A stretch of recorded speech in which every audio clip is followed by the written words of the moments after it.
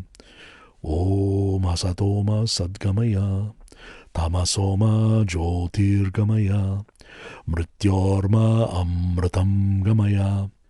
Om Shanti Shanti Shanti.